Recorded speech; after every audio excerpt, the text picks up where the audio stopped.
ना जायब ना जायब ना जायब है, ना जायब ना जायब ना जायब है, सखी गौरी अंगन माँ ना जायब है, सखी गौरी अंगन माँ ना जायब है, सखी गौरी अंगन माँ ना जायब ना जायब ना जायब है, सखी गौरी अंगन माँ ना जायब है, सखी गौरी अंगन माँ बहिरा सांप के मरबा बनाओल, बहिरा सांप के मरबा बनाओल, तेलिया देल बन्हन माँ है, तेलिया देल बन्हन माँ है, सखी गौरी अंगन माँ ना जायब है, सखी गौरी अंगन माँ ना जायब ना जायब ना जायब है, सखी गौरी अंगन माँ ना जायब है, सखी गौरी अंगन माँ। धामन सांप के कोरो बनावल, धामन सांप के कोरो बनावल, धामन सांप के कोरो बनावल, अजगर के दिल धरन माँ है, अजगर के दिल धरन माँ है, गौरी तोरो अंगन माँ ना जायब है, गौरी तोरो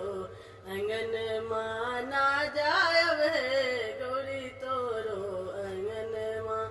हर हारा के कारा चारा, हर हारा के कारा चारा, करैत के लगाल कंगन माँ है, करैत के लगाल कंगन माँ है, सखी गौरी अंगन माँ ना जायब है, सखी गौरी अंगन माँ। पनिया दरारी के पहुँची लगावल, पनिया दरारी के पहुँची लगावल, ढरवा के लाल ढोलन माँ है, ढरवा के लाल ढोलन माँ है, ढरवा के लाल ढोलन माँ है, गौरी तोरो अंगन माँ ना जायब है, सखी गौरी अंगन माँ। सुगबा सांप के मुनरी लगावल, सुगबा सांप के मुनरी लगावल, नाग के लाल जसन माँ है, नाग के लाल जसन माँ है, सखी गौरी अंगन माँ ना जायब है, सखी गौरी अंगन माँ ना जायब है, सखी गौरी अंगन माँ। चांद तारा के शीशा लगावल, चांद तारा के शीशा लगावल, मछ गिद्ध के अबरन माँ है, मछ गिद्ध के